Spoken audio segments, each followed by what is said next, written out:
Praise the Lord, ஹல்லேலூயா. இந்த ஆசீர்வாதமான மாலை வேளையில எங்கும் தொழுவோம்ன்ற நிகழ்ச்சியை பார்த்து கொண்டிருக்கிறவங்க யாவரையும் நாங்கள் வாழ்த்துகிறோம், வரவேற்கிறோம்.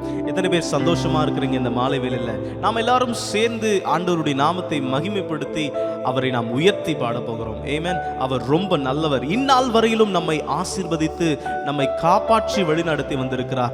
அவருடைய மேலான கிருபைக்காக, நம்மை ரட்சித்ததற்காக அவருக்கு நன்றி சொல்லி பாட போகிறோம். ஆமென். வேதத்தில் வாசிக்கிறபடி இஸ்ரவேல் ஜனங்கள் எப்பொழுதெல்லாம் தேவன் அவர்களை காப்பாற்றினாரோ அதிலே நினைவில் வைத்து கொண்டு ஒவ்வொரு தடவையும் அவர்கள் துதியிலே பாடி பாடி ஆண்டவருடைய நாமத்தை மகிமைப்படுத்துவதை பார்க்க முடியும். ஆமென்.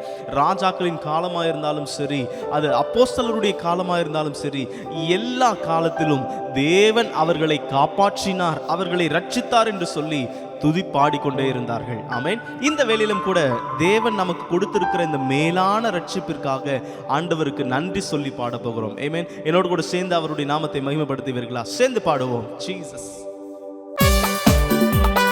சேர்ந்து பாடுவோமா? எந்த நாவில் புதுப்பாட்டு என் இயேசு தருகிறார், நான் சந்தோஷமாய் அவரை பாடுவேன் என்று சொல்லி கைகளை தட்டி உற்சாகமாய் பாடுவோம். எந்த நாவில் புது பாட்டு எந்த இயேசு தருகிறார், எந்த நாவில் புது பாட்டு எந்த இயேசு தருகிறார். ஆனந்தம் கொள்ளுவேன், அவரை நான் பாடுவேன் உயிருள்ள நாள் வரையில். அல்லேலூயா. ஆனந்தம் கொள்ளுவேன், அவரை நான் பாடுவேன் உயிருள்ள நாள் வரையில். எந்த நாவில் புது பாட்டு எந்த இயேசு தருகிறார், எந்த நாவில் புது பாட்டு எந்த இயேசு தருகிறார். செற்றில் வீழ்ந்த என்னை அவர் தூக்கி எடுத்தார், நாற்றம் எல்லாம் ஜீவரத்தம் கொண்டு மாற்றினார். செற்றில் வீழ்ந்த என்னை அவர் தூக்கி எடுத்தார், நாற்றம் எல்லாம் ஜீவரத்தம் கொண்டு மாற்றினார். ஆனந்தம் கொள்ளுவேன், அவரை நான் பாடுவேன் உயிருள்ள நாள் வரையில். அல்லேலூயா. ஆனந்தம் கொள்ளுவேன், அவரை நான் பாடுவேன் உயிருள்ள நாள் வரையில். பாவ இருள் என்னை வந்து சூழ்ந்து கொள்கையில் தேவன் அவர் தீபமாய் என்னை தேற்றினார். பாவ இருள் என்னை வந்து சூழ்ந்து கொள்கையில் தேவன் அவர் தீபமாய் என்னை தேற்றினார். ஆனந்தம் கொள்ளுவேன், அவரை நான் பாடுவேன் உயிருள்ள நாள் வரையில்.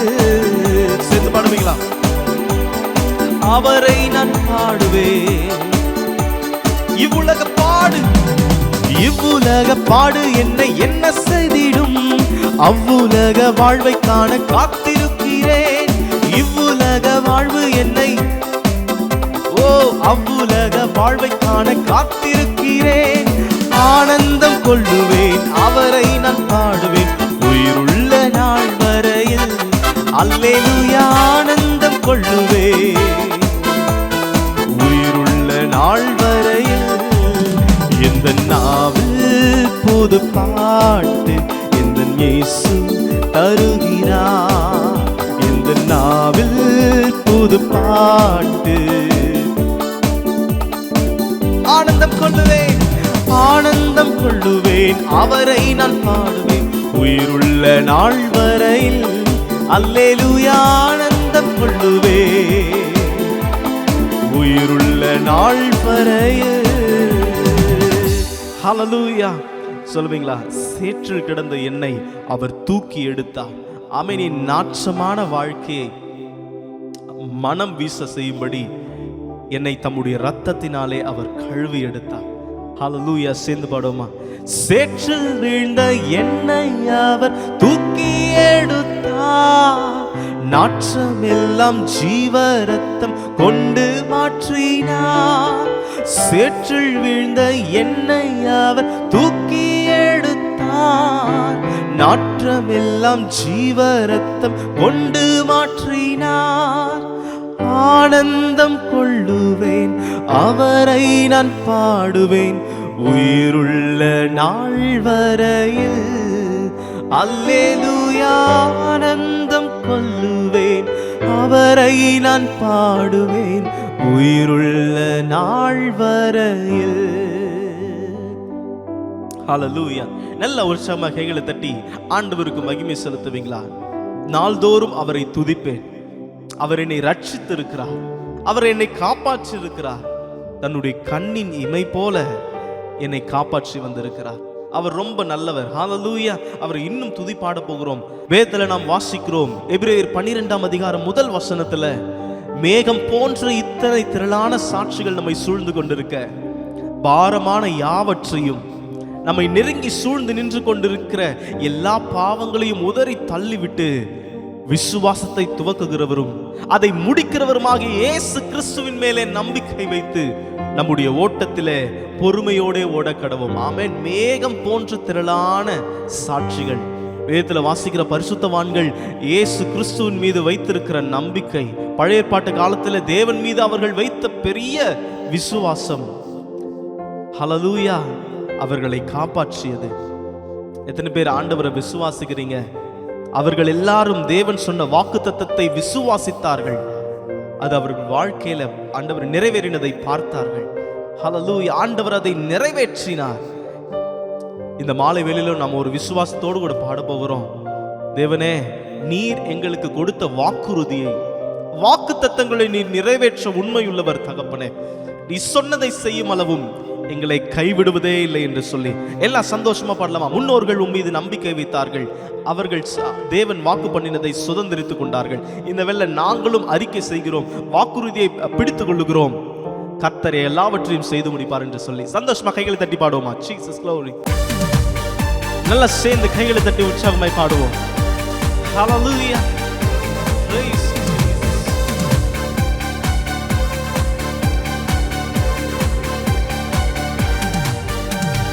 முன்னோர்கள் உம்மீது நம்பிக்கை வைத்தார்கள், நம்பியதால் விடுவித்தீர்.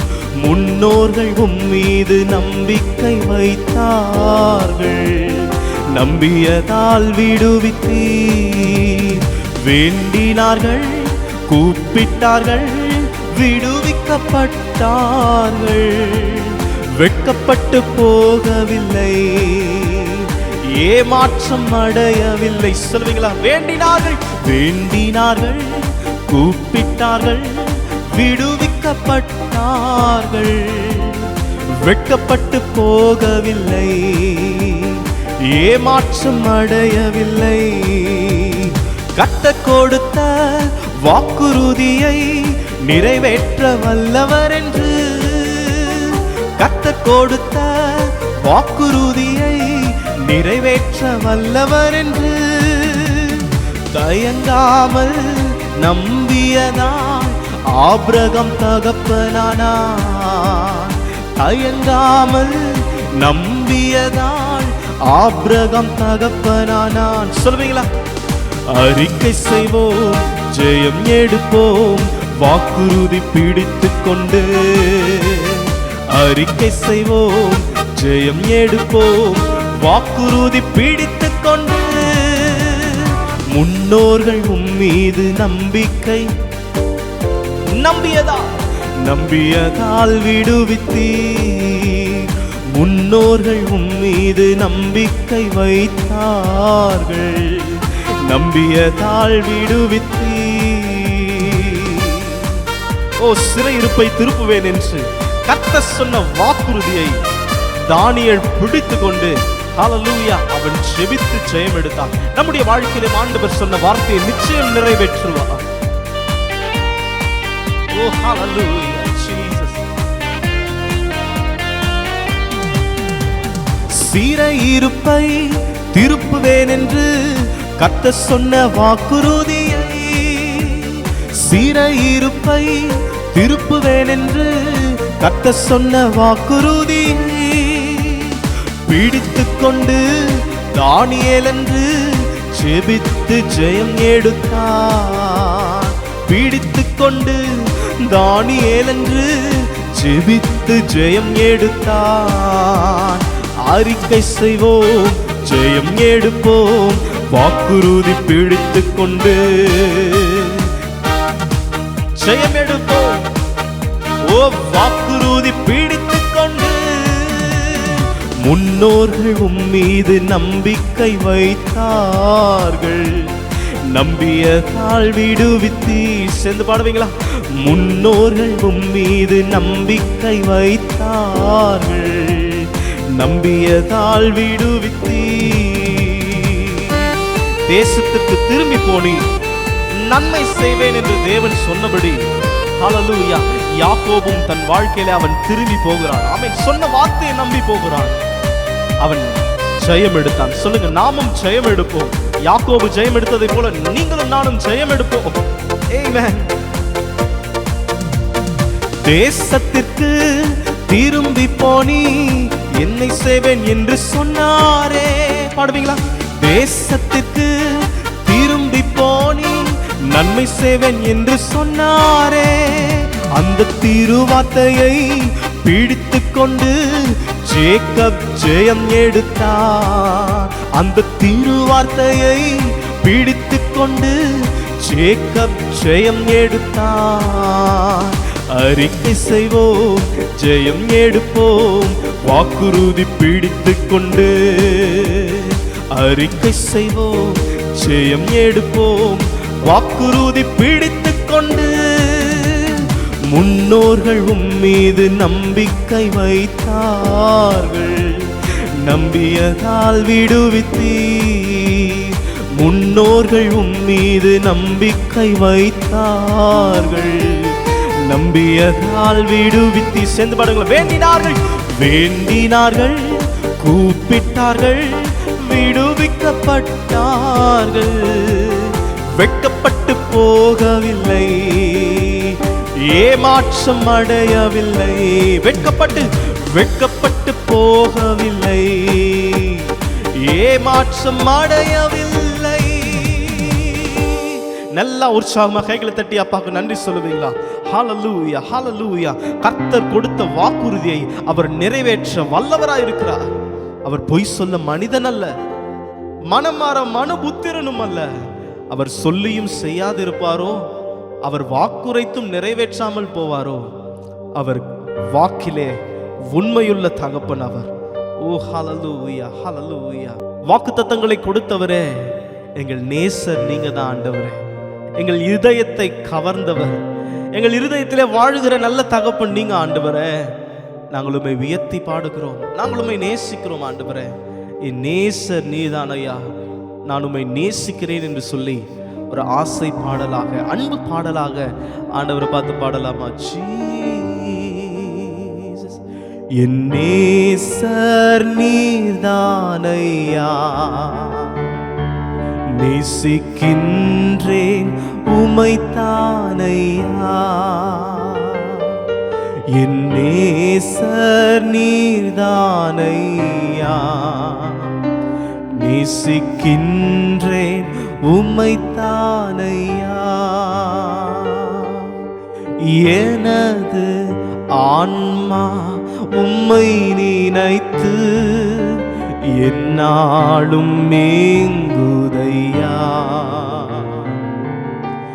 எனது ஆன்மா உம்மை நினைத்து எந்நாளும் மேங்குதையா. எந்தன் படுக்கையிலும் உம்மை நினைக்கின்றேன், நடுராவிலும் தியானிக்கிறேன். எந்தன் படுக்கையிலும் உம்மை நினைக்கின்றேன், நடுராவிலும் தியானிக்கின்றேன். கர்த்தருடைய பரிசுத்த நாமம் மகிமைப்படுவதாக. இன்றைக்கு இதை பார்த்து கொண்டிருக்கிற நீங்கள் மகிழ்ச்சியா இருப்பீங்கன்னு நான் விசுவாசிக்கிறேன். எப்பொழுதும் போல இன்றைக்கும் ஆண்டவர் தம்முடைய வார்த்தைகளை கொண்டு நம்மோடு கூட பேச போகிறார். இன்றைய வார்த்தையின் தலைப்பு என்னவென்றால், God is working behind the scenes. திரைக்கு பின்னால் கர்த்தர் வேலை செய்து கொண்டிருக்கிறார். நம்முடைய வாழ்க்கையில நாம் சில போராட்டமான சூழ்நிலைகளை பார்க்கும்போது, சவாலான சூழ்நிலைகளை நாம் பார்க்கும்போது நாம் ஒன்றை புரிந்து கொள்ள வேண்டும். இந்த விஷயத்துக்கு பின்னால கர்த்தர் தம்முடைய வேலைகளை செய்து கொண்டிருக்கிறார். அவர் அந்த சூழ்நிலையை வைத்து ஒரு அனாதி தீர்மானத்தை வைத்திருக்கிறார். அதன் மூலமாக ஒரு பெரிய காரியம் நடக்க போகிறது. அல்லேலூயா.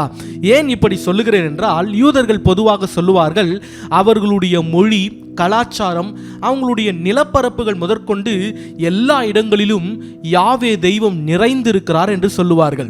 ஏனென்றால் நீங்க அந்த மொழியில கூட போய் பார்த்தீங்கன்னா ஆண்டவர் அவ்வளவு மகத்துவங்களை வச்சிருக்கிறாராம். அப்படி எல்லா இடங்களிலும் நிறைந்திருந்த ஆண்டவர் வேதாகமத்திலே 2 புத்தகங்களிலே அவருடைய பெயர் குறிப்பிடப்படவில்லை. There are 2 books in the Hebrew Bible that do not mention God. அந்த 2 புத்தகங்களிலே கடவுள், தேவன், கர்த்தர் என்ற இப்படிப்பட்ட வார்த்தைகளை நம்மால் பார்க்க முடியாது. அந்த புத்தகங்கள் என்னவென்றால் சரித்திர புத்தகமாகிய எஸ்தர் மற்றும் உன்னத பாட்டு என்று சொல்லுவோமே அந்த புத்தகம். இந்த 2 புத்தகங்களிலே நாம் இன்றைய தியானத்திற்கென்று எஸ்தர் புத்தகத்தை எடுத்துக்கொள்ள போகிறோம். இந்த எஸ்தர் புத்தகத்திலே தேவன் என்கின்ற வார்த்தை வேண்டுமானால் இல்லாமல் இருக்கலாம், ஆனால் அந்த புத்தகம் முழுவதிலும் தெய்வம் நிறைந்திருக்கிறார். அவருடைய தெய்வீகம் நிறைந்திருக்கிறது. அவருடைய தெய்வீக திட்டத்தை நம்மால் பார்க்க முடியும். அவருடைய வேலையை நம்மால் பார்க்க முடியும். அல்லேலூயா. அவருடைய பிரசன்ஸ் புக்கு ஃபுல்லா நிறைஞ்சு இருக்குதுங்க. ஏன் இப்படி சொல்லுகிறேன் என்றால், இந்த எஸ்தர் புத்தகம் பைபிள்ல வருவதற்கு ஒரு பெரிய காரணம் இருக்கிறது. எனவே இந்த எஸ்தர் புத்தகத்தை சற்று ஆராய்ந்து அதில் உள்ள நுணுக்கங்களை புரிந்து கொண்டு ஒரு ஆசீர்வாதமான சத்தியத்தை அதிலிருந்து கற்றுக்கொள்ள போகிறோம். நான் இன்றைக்கு சொல்ல போகிறதை ஒரு கதை மாதிரி இன்னைக்கு நீங்க கேட்க போறீங்க. நான் பேசும்போதே அதை ஒரு மூவி மாதிரி இமேஜின் பண்ணிக்கோங்க. ரொம்ப இன்ட்ரெஸ்டிங்கா இருக்கும். ஃபர்ஸ்ட் சீன், ஒரு படத்துல முதல் சீன் என்று ஒன்று இருக்கும் அல்லவா? அந்த முதல் சீன் என்னன்னா, எடுத்து வாசிங்க. எஸ்தர் 5ஆம் அதிகாரம் 1ஆம் வசனம். 3ஆம் நாளிலே எஸ்தர் ராஜ வஸ்திரம் தரித்து கொண்டு ராஜ அரமனையின் உள்முற்றத்தில் ராஜா கொலுவிருக்கும் ஸ்தானத்துக்கு எதிராக வந்து நின்றாள். ராஜா அரமனை வாசலுக்கு எதிரான கொலு மண்டபத்தில் ராஜாசனத்திலே வீற்றிருந்தான். ஆமென். நம்ம மூவில இதுதாங்க ஃபர்ஸ்ட் சீன். ஃபர்ஸ்ட் சீன்லயே எஸ்தர் ராஜாத்தினுடைய ஃபேஸை காட்டுறோம். அந்த ஃபேஸுக்கு பின்னாடி பல கேள்விகள், எதிர்பார்ப்புகள், காத்திருப்புகள் அடங்கி இருக்கிறது. ஒரு கேள்வியோடு, ஒரு டென்ஸ்டு ஃபேஸோட அங்க எஸ்தர் நின்று கொண்டிருக்கிறாள். பேக்ரவுண்ட் மியூசிக்ல அநேகர் அழுவது போன்றும் புலம்புவது போன்றும் ஒரு சத்தம் கேட்டுக்கொண்டிருக்கிறது. அப்படியே திங்க் பண்ணி பாருங்க. இதெல்லாம் இமேஜின் பண்ணி மனதிற்குள்ளே இதை ஓட விடுங்க. நாம் இதை பார்க்கும்போது ஒரு கேள்வி எழுப்புவோம். என்னவென்றால், ஏன் இவள் அழுது கொண்டிருக்கிறாள்? அல்லது எஸ்தரின் முகத்தில் ஏன் ஒரு களைப்பு தெரிகிறது என்று சொல்லி நாம் கேட்போம். இந்த கேள்விக்கு பதிலாக நாம் இப்பொழுது கதையை முதலில் இருந்து தொடங்க போகிறோம். கட் பண்ணி ஓபன் பண்ணா இந்த கதையின் தொடக்கத்திற்கு நாம் போகிறோம். கதையின் தொடக்கம் என்னவென்றால், பெர்ஷிய ராஜாவாகிய அகாஸ்வேரு தன்னுடைய ஆட்சியின் கீழ் இருக்கக்கூடிய 127 நாடுகளிலிருந்து அதிகாரிகளையும் பிரபுக்களையும் வரவழைத்து அவர்களுக்கு ஒரு பெரிய விருந்து பண்றார். அந்த விருந்து ஏதோ 1-2 நாள் அல்லங்க, 180 நாள் அளவும் போகிறது. 180 நாள் அளவும் அவருடைய மகிமைகளையும் அவர் சேர்த்து வைத்த ஆஸ்திகளையும் அவர்கிட்ட இருக்கக்கூடிய ரொம்ப விலையுயர்ந்த காரியங்களையும் காட்டி அவங்க ஒரு பெரிய கிராண்ட் எக்ஸ்போவே நடத்துறாரு. அதன் முடிவிலே ஒரு பெரிய விருந்து ரெடி பண்றாங்க. அது 7 நாள் விருந்து. பயங்கர பிரம்மாண்டமான ஒரு ஃபெஸ்டிவல்னு நாம இதை சொல்லலாம். இந்த 7 நாள் விருந்தின் முடிவிலே ராஜா என்ன பண்றாருன்னா, தன்னுடைய அழகான மனைவி வஸ்தியை இந்த அதிகாரிகளுக்கும் பிரபுகளுக்கும் காட்ட வேண்டும், அவளுடைய அழகை இவர்களுக்கு வெளிப்படுத்த வேண்டும் என்று சொல்லி அவர் விரும்புகிறார். எனவே வஸ்தியை அழைத்து வரும்படி ஆட்களை அனுப்புகிறார். ஆனால் என்ன நடந்தது? வஸ்தி வர மறுத்து விட்டாள். அதை கேட்ட ராஜாவுக்கு மூர்க்க வெறி வந்துவிட்டது.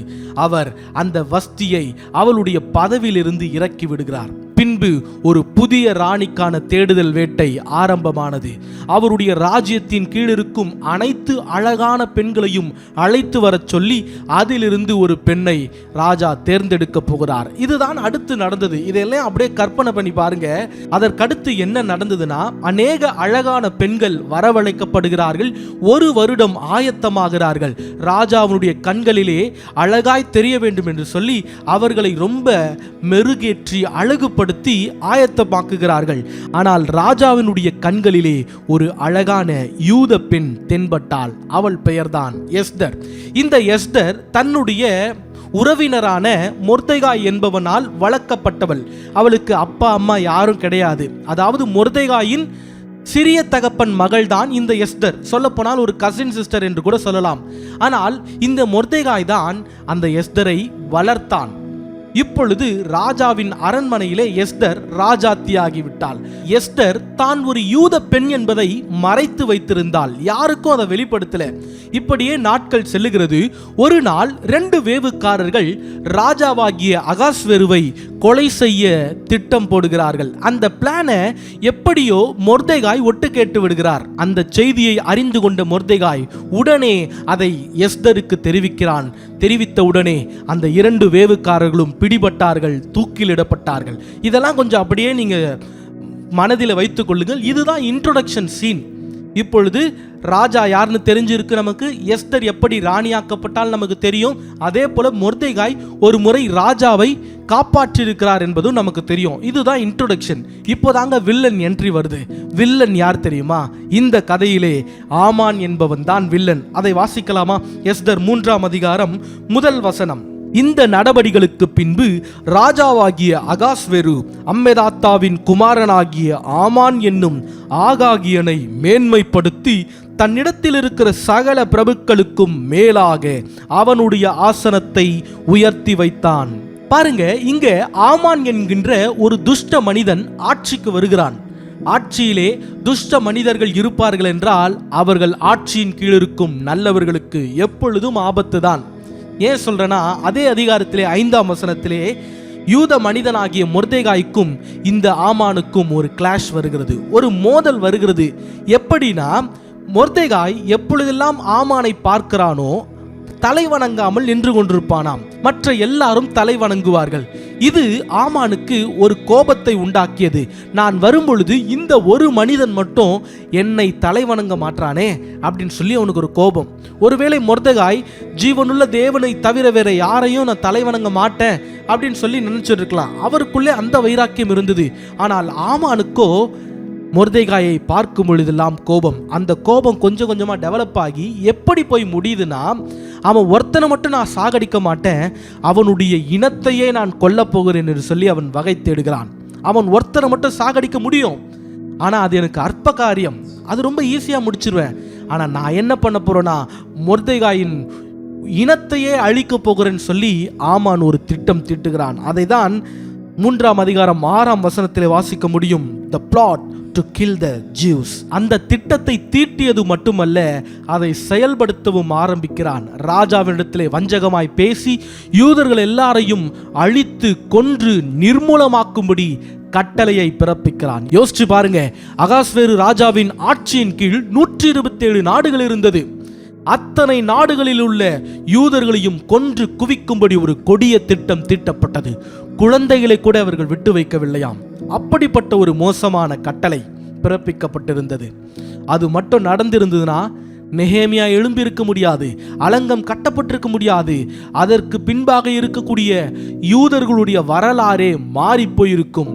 ஆனால் அந்த நேரத்திலே எஸ்தர் எடுத்த முடிவுகள் ரொம்ப முக்கியமானது. அதனால் தான் முதல்ல நான் சொன்னேன், எஸ்தர் புத்தகம் மிகவும் முக்கியமான புத்தகம்.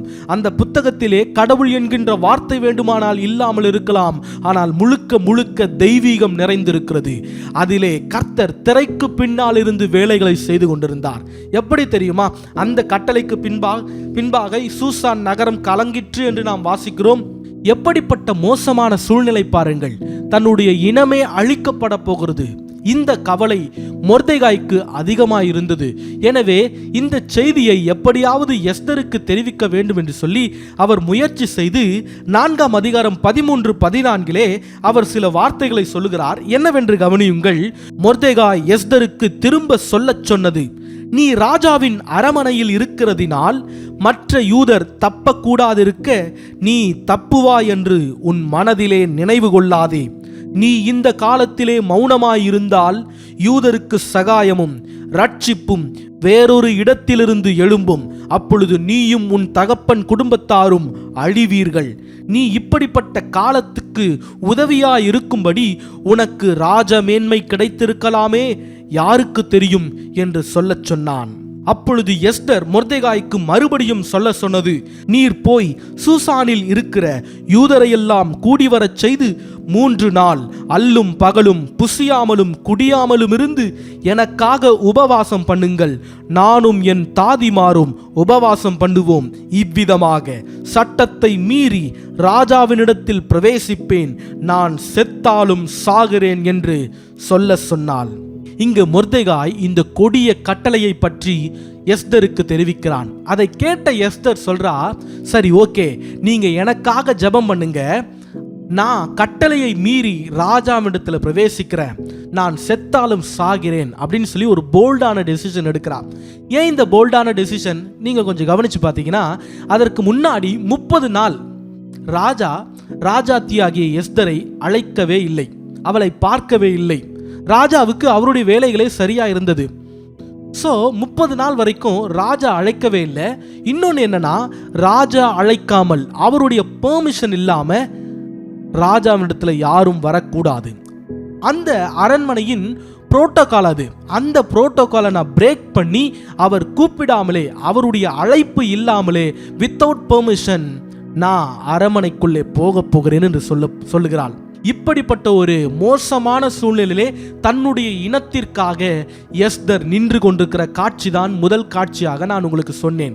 இப்போ நீங்க அந்த 5ஆம் அதிகாரம் முதல் வசனத்தை வாசிச்சீங்கன்னா நான் சொன்னது புரியும். இப்போ எஸ்தர் பெர்மிஷன் இல்லாம ராஜா அரண்மனையின் உள்முற்றத்திலே நின்று கொண்டிருக்கிறாள். என்ன நடக்குது தொடர்ந்து வாசிக்கலாம். 5ஆம் அதிகாரம் 2ஆம் வசனம். ராஜா ராஜஸ்திரீயாகிய எஸ்தர் முற்றத்தில் நிற்கிறதை கண்டபோது அவளுக்கு அவன் கண்களில் தயை கிடைத்ததனால், நல்லா கவனிங்க, ராஜாவுடைய கண்களிலே எஸ்தருக்கு தயை கிடைக்கிறது.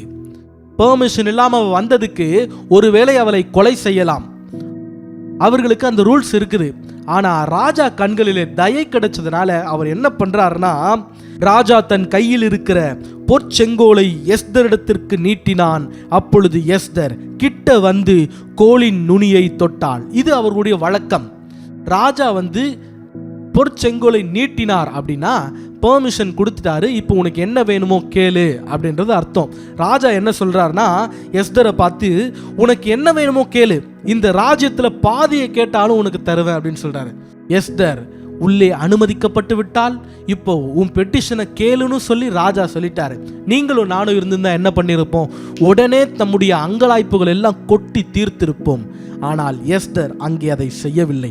என்ன செய்தால், மாறாக இன்றைக்கு நான் ஒரு விருந்து வைத்திருக்கிறேன், அதில் ராஜாவாகிய நீரும் ஆமானும் கலந்து கொள்ள வேண்டும் என்று சொல்லுகிறாள். அங்கே அந்த பெட்டிஷனை அவ வைக்கல, சரியான டைம்காக வெயிட் பண்றா பாருங்க. அந்த நாள் ராஜாவும் ஆமானும் அந்த விருந்துக்கு வருகிறார்கள். அங்கே வந்தபோது ராஜா திரும்பவும் கேட்கிறாரு, உன்னுடைய பெட்டிஷன் என்ன? இந்த ராஜ்யத்துல பாதியை கேட்டாலும் உனக்கு நான் தருவேன், கேளு அப்படின்னு சொன்ன உடனே அந்த இடத்திலும் எஸ்தர் தன்னுடைய பெட்டிஷனை சொல்லல. ஏன் அவள் சொல்லாமல் இருக்கிறாள்? சரியான நேரத்திற்காக அவள் வெயிட் பண்ணி கொண்டிருக்கிறார். ஆமேன், அல்லேலூயா. நம்முடைய வாழ்க்கையிலே ஆண்டவர் சில நேரத்தில் சில விஷயங்களை தாமதம் பண்ணுவது போல தெரியும். காரியங்கள் எல்லாம் தலைகீழாக நடக்குதே, எல்லாம் கைமீறி போய் இருக்கிறதே, ஆனால் கர்த்தர் இறங்கி வேலை செய்ய மாட்டாரே நம்ம நினைப்போம். ஆனால் கர்த்தர் காரியங்களை அதினதின் காலத்திலே நிறைவேற்றுகிறவர். கைராஸ் மொமெண்ட் என்று கிரேக்கத்திலே ஒரு வார்த்தை உண்டு. கைராஸ் அப்படின்னா என்னன்னா, டிவைன் மொமெண்ட்னு சொல்லுவாங்க. தெய்வீக நேரம், அப்பாயிண்டட் டைம். ஆமேன், நியமிக்கப்பட்ட நேரம். கர்த்தர் ஒரு சில விஷயங்களை செய்யறதுக்கு காலத்தை குறித்து வைத்திருக்கிறார். ஃபிட்டிங் சீசன் என்று கூட சொல்லலாம்.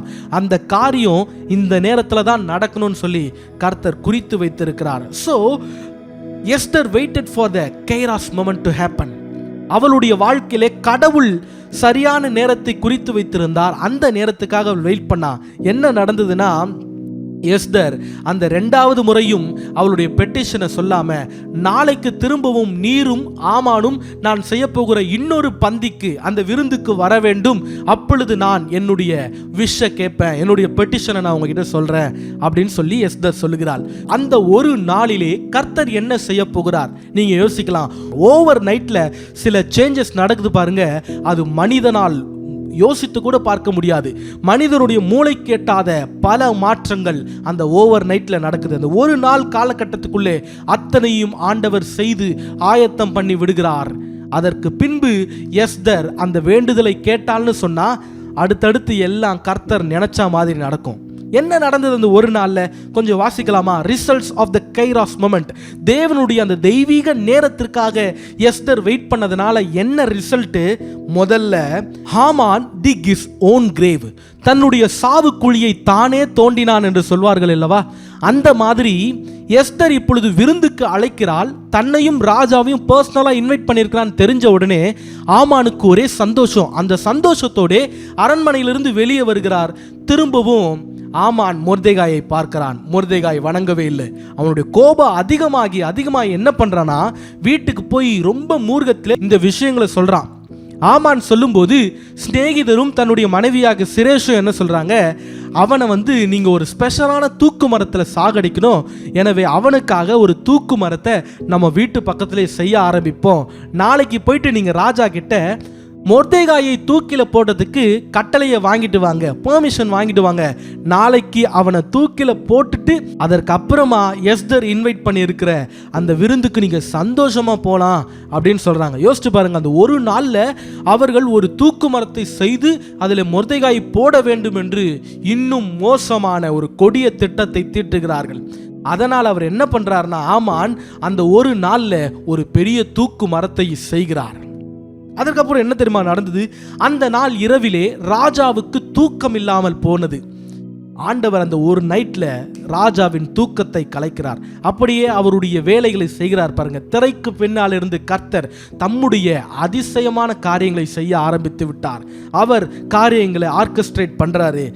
ராஜாவினுடைய தூக்கத்தை கலைத்து அது நிமித்தமாக ராஜா என்ன பண்றாரு, நடபடிகளின் புஸ்தகத்தை வாசிங்கப்பா அப்படின்னு சொல்றாரு. அதாவது என்னன்னா, அதற்கு முன்னாடி தன்னுடைய ராஜ்யத்தில் என்னென்னலாம் நடந்ததுன்றத எழுதி வச்சிருப்பாங்க, அந்த ஹிஸ்டரி புக்கு மாதிரி. அதை எடுத்து வாசிக்கும் போது ஒருவேளை அவருக்கு தூக்கம் வரலாம்.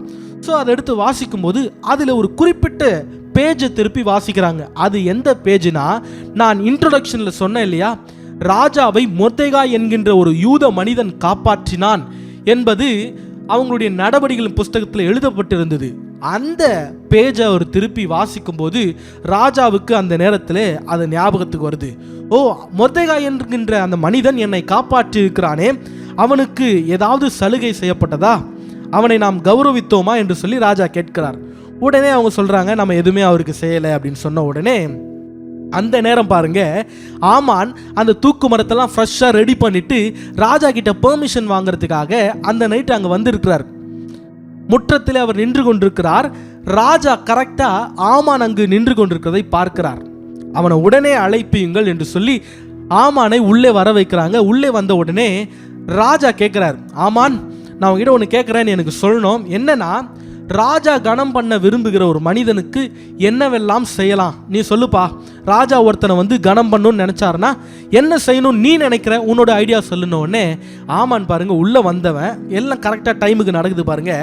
தன்னை பற்றி தான் ராஜா கேட்குறாருன்னு நினச்சிக்கிட்டு சரி நம்ம நல்ல பெஸ்ட்டாக கேட்போன்னு சொல்லி தன்னை மைண்டில் வச்சுக்கின்னு அவன் என்ன பண்ணுறான், ராஜா நீங்கள் அணிகிற ராஜ வஸ்திரம், ராஜ முடி, அப்புறம் நீங்கள் ஏறி இருக்கிற குதிரை, இதெல்லாம் அவனுக்கு கொடுக்கப்பட்டு அவன் அதில் ஏற்றப்பட்டு குதிரையில் ஏற்றப்பட்டு ஊரா ஊர்வலம் போனோம். அப்படி போகும்போது ராஜா கனம் பண்ண விரும்புகிற மனிதனுக்கு இப்படி செய்யப்படும்னு சொல்லி ஊரெல்லாம் சொல்லிட்டு போகணும் அப்படின்னு சொல்லி தன்னை மைண்டில் வச்சுக்கின்னு இந்த ஆமான் அவைகளை சொல்லுகிறான்.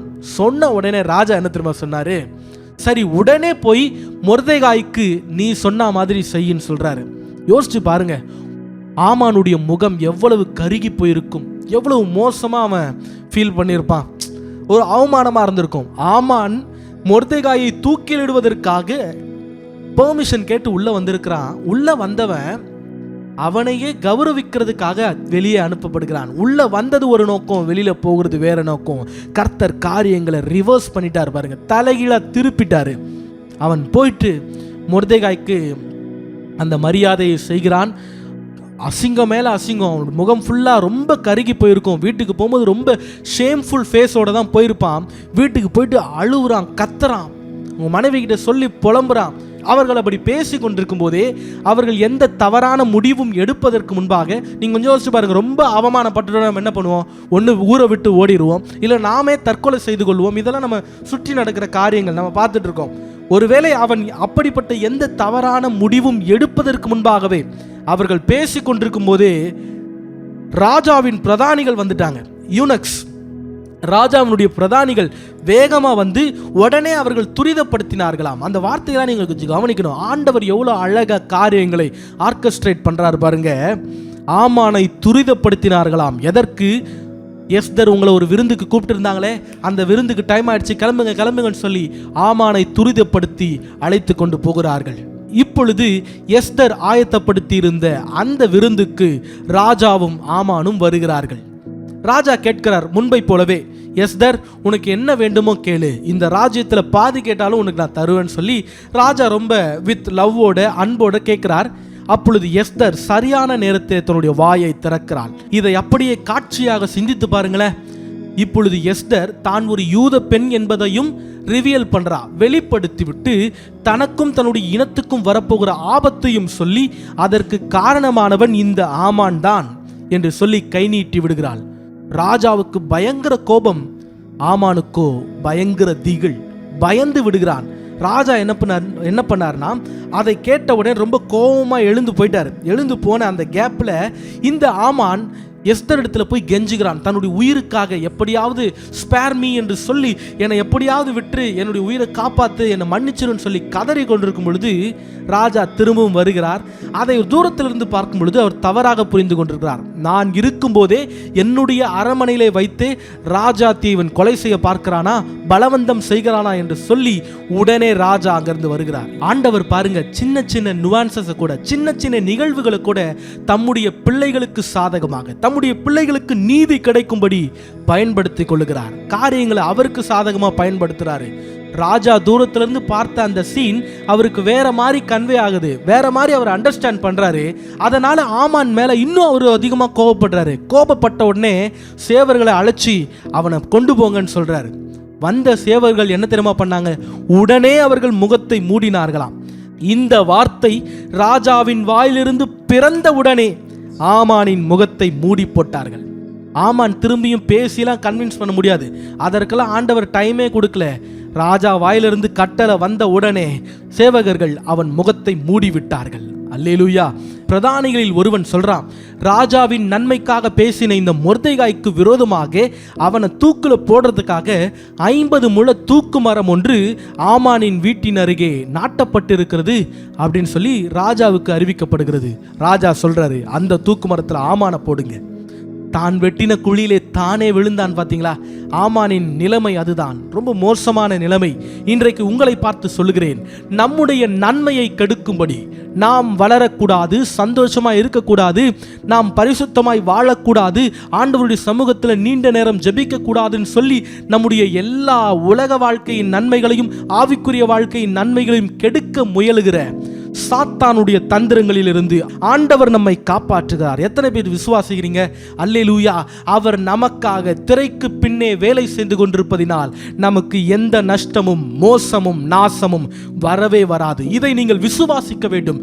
God is working for you behind the screens. அல்லேலூயா. நாம் தொடர்ந்து ஒரு சின்ன விஷயத்தை மட்டும் பார்த்துட்டு நாம் முடிக்க போகிறோம்.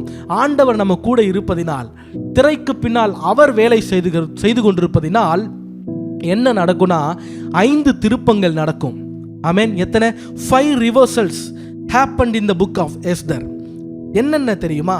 முதல் திருப்பம் எக்கனாமிக்கல் ரிவர்ஸ். எஸ்தர் 8ஆம் அதிகாரம் 1ஆம் வசனத்திலே, அன்றைய தினம் அகாஸ்வேரு ராஜா யூதரின் சத்ருவாய் இருந்த ஆமானின் வீட்டை ராஜாத்தியாகிய எஸ்தருக்கு கொடுத்தான். யோசிச்சு பாருங்க, இங்கு ஒரு பொருளாதார திருப்பம் ஏற்படுகிறது. என்னன்னா, ஆமான் என்பவன் ஒரு பெரிய பணக்காரன். அப்ப அவன் வீடு எப்படி இருந்திருக்கும்? அவனுடைய வீட்டை ராஜாத்தியாகிய எஸ்தருக்கு ராஜா கொடுக்கிறார். ஒரு பொருளாதார திருப்பமே ஏற்படுகிறது. ரெண்டாவது என்ன நடக்குதுன்னா, 8ஆம் அதிகாரம் 2ஆம் வசனத்திலே, ராஜா ஆமானின் கையிலிருந்து வாங்கி போட்ட தம்முடைய மோதிரத்தை எடுத்து அதை மொர்தெகாய்க்கு கொடுத்தான். எஸ்தர் மொர்தெகாயை ஆமானின் அரமனைக்கு அதிகாரியாக வைத்தாள். இங்க பாருங்க, ஒரு பொலிட்டிக்கல் ரிவர்ஸ் நடக்குது. ஆட்சி அதிகாரம் மாறுகிறது. அதிகாரத்தில் ஒரு திருப்பம், அரசியலில் ஒரு திருப்பம். இதை ஆண்டவரால் மட்டுமே செய்ய முடியும். துஷ்டனுடைய கையிலிருந்து அதிகாரம் பறிக்கப்பட்டு ஒரு நீதிமானாகிய யூதனுக்கு அங்கே வழங்கப்படுகிறது. ஒரு பொலிட்டிக்கல் ரிவர்ஸ் அங்கே ஏற்பட்டது. மூன்றாவது லீகல் ரிவர்ஸ் என்று சொல்லுவோம். சட்ட திருத்தம் ஏற்படுகிறது. அதற்கு முன்பாக என்ன, யூதர்களுக்கு விரோதமாக ஒரு சட்டம் எழுதப்பட்டிருக்கிறது. அது எல்லா நாடுகளுக்கும் போய்விட்டது. இப்போ அதை மாற்றணும், அந்த சட்டம் திருத்தப்பட வேண்டும். Legal reverse should be happened. ஆண்டவர் அதையும் செய்கிறார். எஸ்தர் 8:7-8 இங்க பாருங்க, ராஜா தன்னுடைய முத்திரை மோதிரத்தையே எஸ்தருக்கும் மொர்தெகாயினிற்கும் கொடுத்து விடுகிறார். உங்களுக்கு தேவைப்படுற மாதிரி, யூதருக்கு சாதகமா, யூதர்கள் நல்ல வாழும்படி என்ன நினைக்கிறீங்களோ அவைகளை ஒரு சட்டமாக எழுதி அதனை முத்திரை போட்டு கொள்ளுங்க. அப்படி முத்திரை போட்டுட்டா யாராவது மாற்ற முடியுமா? அதை செல்லாமற் போக பண்ண யாராலும் கூடாது அப்படின்னு சொல்றாரு. ஒரு பெரிய மாற்றம், லீகல் ரிவர்ஸ் அங்க நடக்குது. அடுத்து என்ன தெரியுமா? Emotional reverse. நான்காவது, அவர்களுடைய உணர்வுகளிலே ஒரு மாற்றம் வருகிறது. 8:16 வாசிக்கலாமா? இவ்விதமாய் யூதருக்கு வெளிச்சமும் மகிழ்ச்சியும் களிப்பும் கனமும் உண்டாயிற்று. 4ஆம் அதிகாரத்தில் நம்ம வாசிச்சோம், யூதர்களுக்குள்ளே மகா துக்கமும் உபவாசமும் அழுகையும் புலம்பும் உண்டாயிருந்தது. ஆனால் இங்கே வாசிக்கிறோம், யூதருக்கு வெளிச்சமும் மகிழ்ச்சியும் களிப்பும் கனமும் உண்டாயிற்று. எவ்வளோ பெரிய மாற்றம் பாருங்க. ஆண்டவர் நம்ம கூட இருந்தார்னா, நமக்காக அவர் வேலை செய்து கொண்டிருப்பார் என்றால் இந்த மாற்றம் ஏற்படும். நம்முடைய உணர்வுகளிலே அவர் மாற்றத்தை கொண்டு வர முடியும். உங்கள் துக்கத்தை சந்தோஷமாய் அவரால் மாற்ற முடியும். இங்கே துக்கம் இருந்தது, ஆனால் அது ரிவர்ஸ் ஆச்சு பாருங்க. எமோஷனல் ரிவர்ஸ் அங்கே நடந்ததுனால அவர்களுக்கு களிப்பு உண்டாயிற்று. 5வது ரொம்ப முக்கியமானது ஸ்பிரிச்சுவல் ரிவர்ஸ், ஆவிக்குரிய நிலையிலே திருப்பம். ஆவிக்குரிய நிலையிலே திருப்பம் என்றால் என்ன தெரியுமா? இன்றைக்கு சபைகள் எல்லாம் நல்ல தங்களால் இயன்ற மட்டும் ஊழியம் செய்கிறது. ஆனாலும் ஊழியர்களுக்கு துன்பம், அடுத்தடுத்து நெருக்கடிகள். இப்படிப்பட்ட நெருக்கடி நேரத்தில் ஆண்டவர் வேலை செய்யும் போது, அவர் தம்முடைய கரத்தின் கிரியைகளை காட்டும் போது ஒரு ஸ்பிரிச்சுவல் ரிவர்ஸ் நடக்கும். என்ன நடந்தது? இங்கே நடந்தது நான் முதல்ல சொல்லிடுறேன், அப்புறம் நம்மோடு கூட அதை தொடர்பு படுத்தி காட்டுறேன். எஸ்தர் 8:17 வாசிக்கிறோம். கடைசி பகுதியை மட்டும் நான் வாசிக்கிறேன் பாருங்க. யூதருக்கு பயப்படுகிற பயம் தேசத்து ஜனங்களை பிடித்ததினால் அவர்களில் அநேகர் யூத மார்க்கத்தில் அமைந்தார்கள். இங்க பாருங்க, யூதர்களுக்கு எல்லாம் சரியாய் நடக்கிறது, யூதர்கள் சந்தோஷமா இருக்கிறாங்கன்னு தெரிந்தபோது அவர்களுக்கு பயப்படுகிற பயமும் மக்களுக்கு அதிகமாச்சு. அதனால அநேகர் யூத மார்க்கத்தில் அமைந்தார்களாம். இன்றைக்கு ஆண்டவர் தம்முடைய அன்பை அதிகமாக காட்டும்போது, புதிய ஏற்பாட்டு காலத்திலே அவர் தம்முடைய ரத்தத்தை சிந்தி புதிய உடன்படிக்கையை ஏற்படுத்தி தம்முடைய அன்பை வெளிப்படுத்துகிறார். பயத்தினால் அல்ல, பயம் காட்டி அல்ல, தம்முடைய அன்பை காட்டி அநேகரை தம் பக்கமாக இழுப்பார். இதுதான் ஸ்பிரிச்சுவல் ரிவர்ஸ். எத்தனை பேர் இது நடக்கணும்னு ஆசைப்படுறீங்க? ஆமென். ஆண்டவர் இன்றைக்கு உங்களோடு கூட பேசி கொண்டிருப்பார் என்பதை நான் விசுவாசிக்கிறேன். உங்களுக்காக திரைக்கு பின்னால் கர்த்தர் வேலை செய்து கொண்டிருப்பதினால் இந்த 5 ரிவர்ஸும் 5 திருப்பங்களும் உங்கள் வாழ்க்கையிலும் நடக்கும். Economical reverse, political reverse, legal reverse, emotional reverse and spiritual reverse. Amen, hallelujah. இந்த காரியங்கள் உங்களிடத்தில் சொல்லணும்னு ஆசைப்பட்டேன். கடைசியாக ஒன்றை மட்டும் நான் சொல்லுகிறேன். எஸ்தருடைய புத்தகத்தை நாம் ஒரு கிளஸ்டரா, ஒரு முக்கியமான ஒரு 3 குறிப்புகளை உள்ளடக்க வேண்டும் என்றால் எப்படி சொல்லலாம்? நோயிங் த டைம்ஸ், காலத்தை சரியாய் நிதானித்து அறிந்து கொள்ள வேண்டும். 2வது பிரேக்கிங் த புரோட்டோகால்ஸ். அவ பாருங்க, சட்டத்தை மீறி ராஜாவினிடத்தில் பேசுகிறேன் என்று சொல்லுகிறாள். அப்படின்னா என்ன? சட்டத்தை மீறது கிடையாது, டேரிங் டு டை. தன்னுடைய உயிர் போனாலும் பரவாயில்லன்னு சொல்லி கர்த்தருக்காக எதையாவது செய்ய முயற்சி செய்வது. தன்னுடைய இனத்துக்காக எஸ்தர் போராடினால் நாம் கர்த்தருக்காக போராட வேண்டும். அல்லேலூயா. 3வது ரிவர்சிங் த இர்ரிவர்சிபிள். எதையெல்லாம் மாற்ற முடியாது, திருப்ப முடியாது என்று இருக்கிறதோ அதையெல்லாம் தேவனுடைய வல்லமையால் திருப்பிக் கொள்ள முடியும். அல்லேலூயா. கண்களை மூடி ஜெபிப்போமா? எங்களை நேசிக்கிற பரலோகத்தின் பிதாவே, இன்றைக்கு இந்த வார்த்தைகளை கேட்ட ஒவ்வொருவரையும் ஆசீர்வதிங்க ஆண்டவரே. தொடர்ந்து உம்முடைய பிள்ளைகளுடைய வாழ்க்கையிலே நன்மைக்காகவே எல்லா விஷயங்களையும் ஆர்கஸ்ட்ரேட் பண்ணி நீங்கள் நடத்திட்டு இருக்கீங்க ஆண்டவரே. நாங்கள் அதை புரிந்து கொள்கிறோம். அந்த கைராஸ் மொமெண்ட்டுக்காக, அந்த தெய்வீக நேரத்திற்காக நாங்கள் எங்களை அர்ப்பணிக்கிறோம். அதற்காக எங்களை நாங்கள் காத்திருக்கவும் விட்டு கொடுக்கிறோம் ஆண்டவரே. எங்களுடைய வாழ்க்கையில நீர் அற்புதங்களை செய்யுங்க, திருப்பங்களை கொண்டு வாங்க, தொடர்ந்து நடத்துங்க. இயேசுவின் நாமத்தில் பிதாவே, ஆமேன், ஆமேன். இது போன்ற வீடியோக்களை தொடர்ந்து பெற்றுக்கொள்ள புகழ் இயேசுவுக்கே சேனலை சப்ஸ்கிரைப் செய்து கொள்ளுங்கள்.